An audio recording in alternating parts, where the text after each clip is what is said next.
Hello and welcome to one of my rambly, ranty things. Sorry, I have to take the liquid in. It's really hot in here. It's hot everywhere in the UK at the moment. We're all melting. Anyway, today's little rant. I say rant. It's probably not really a rant. Today's thoughts involve dropping comics.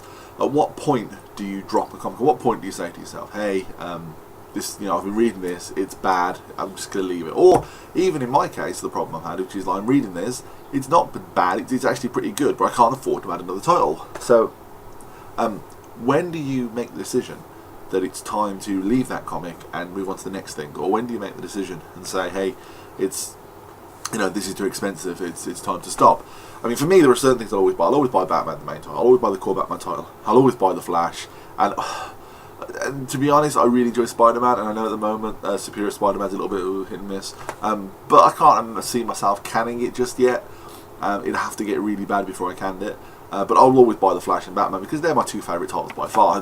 There'd always be Batman. See, I don't think you can say that. Always be Batman. So, what on top of that do I cancel? I mean, I buy Red Hood and the Outlaws. I've been buying it for about 6 months now. I've been buying it. It's good, but it's not fantastic. I'm interested in the characters, but I could probably just pick up a trade every so often if you can find them, by the way, instead of buying it monthly. So that's one that makes, I can put in the pile of maybe, let's put a pin in that, let's say, maybe I can stop getting that, or slow down getting that, or just get it in trade form. Then there's the Teen Titans, which I've been buying since the first issue of the New 52.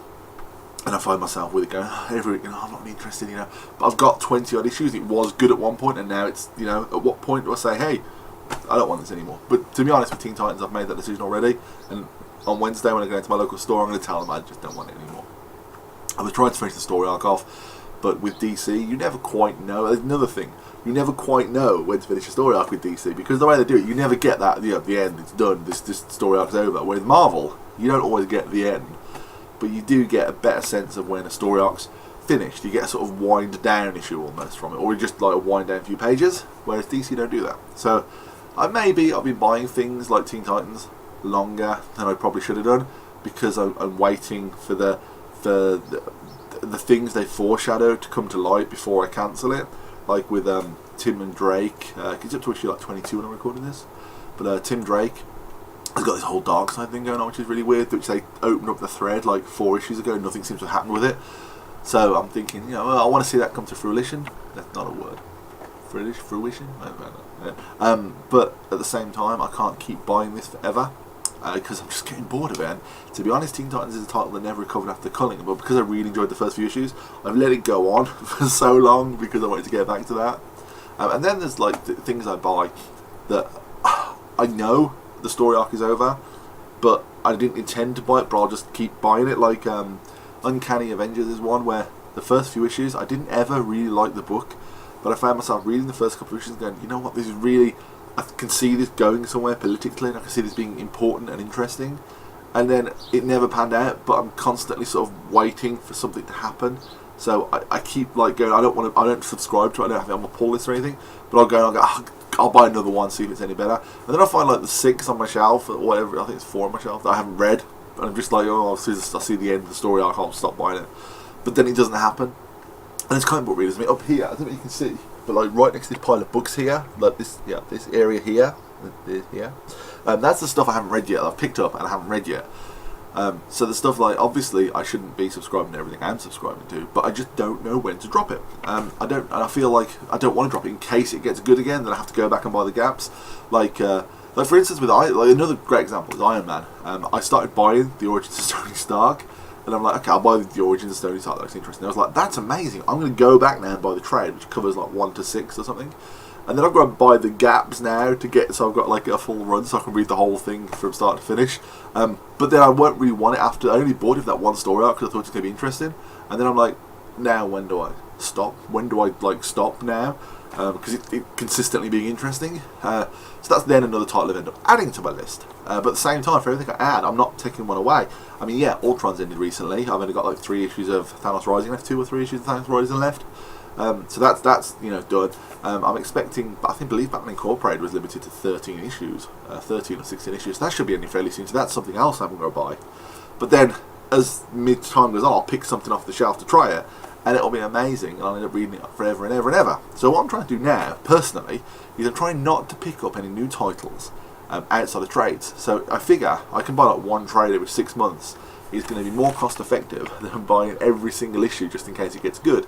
Like with Morning Glories, I've got all 4 volumes of that so far. I love that's one of my favourite reads, but I don't buy it monthly because that monthly expense is something I can live without. Whereas like I get paid, I walk in the new trades, I can go, yeah, I'll have that off the shelf, and then it's done effectively. And then the stuff that I want to read, that I don't want to get into the cycle of buying. Like I did start reading Naruto, I don't even know how you say it. I started reading Naruto. Let's say we say Naruto. I don't know. And I really enjoyed it. It was like a bit kiddie and a bit childish in places, but still like really interesting characters. So I bought like 10 of them, and then I was like, oh, this is really good. I'm really enjoying it. And then I looked forward to find out they're up to like number 50 something, and I thought, this is like a commitment I don't want to make. But if I was buying them in real time as they was coming out, I would have just kept on buying them. So, you know, obviously I didn't like it enough to dedicate myself to 50 odd issues, but just like with what I said with Teen Titans is, I don't like it enough to dedicate myself to 20 single issues, but I've still got them because of the way they come out. So my point really with this is, there's never an ideal time to cancel something. If you're new to comics, don't get in this mess. Only buy the stuff you really like. As soon as you stop liking it, stop buying it. You can always go back on eBay later and pick up the singles and things. But don't fall into my trap of just buying stuff in case it gets good again. That's really bad to do. But stick to trades for stuff that's already out. Only pick up new titles from episode 1. Issue 1 is what I'm saying. So like, go in. If you see something that's issue 1 and you think it might be good, buy the first issue. If you like it, buy the next issue. But don't like start like, if you start with Iron Man like issue 6, you're gonna go back and either buy the singles off eBay or you're gonna buy the trades and things. So if you're gonna start a comic that's already running, find out where the trades finish and try and pick it up so that you go in the store on the Wednesday, you pick up the trade, and then you pick up the issue that carries on straight from that trade. Otherwise, you're gonna be like me with Iron Man, you're just gonna be all over the place and you won't know what you're reading. Speaking of which, Iron Man, the Secret Origin is great. The stuff before that was a bit so let's see if it pans out after that. But this is what I'm saying. Now I'm so already, while I'm ranting in a video about when to stop having comic books, I'm already saying, but we'll stick with it and see what happens. Because I'm stupid and addicted to comic books, and you probably are as well if you're watching this. But yeah, comic books are fantastic, but there is a cycle you can get into where you can be buying everything, not necessarily stuff you really want to read, but stuff you think you should read. So it's a pain in the backside. Personally, what I'm going to do is I'm going to start having a zero tolerance for bad issues. I'm going to give things 2 bad issues. Once I've had 2 bad issues, if I don't buy the third one, 2 bad issues and that's it. 2 issues don't enjoy, it's over. Obviously, apart from The Flash and Batman, because I love those titles, and they'd have to be written by a blind squirrel before I'd start buying them, really, because I like the characters and it's hard for them to upset me. But again, that sort of character bias that I probably shouldn't have as a semi-professionally dedicated YouTube reviewer / comic book topic discussion list. Comic book philosophy, whatever on the site, I don't know. Thank you for watching. I hope you get something out of this rant, and I hope you see my point with this, and I hope that somebody has some feedback for me, because you guys, I know you watch, but you are very bad for feedback. So yeah, thank you for listening to my rant, and hopefully you'll have some feedback, and goodbye. Don't forget to check out ComicNom.com, and the main channel is YouTube user HexDSL, which is really the main ComicNom channel, even though this one's called ComicNom Vlogs. It's all very confusing, but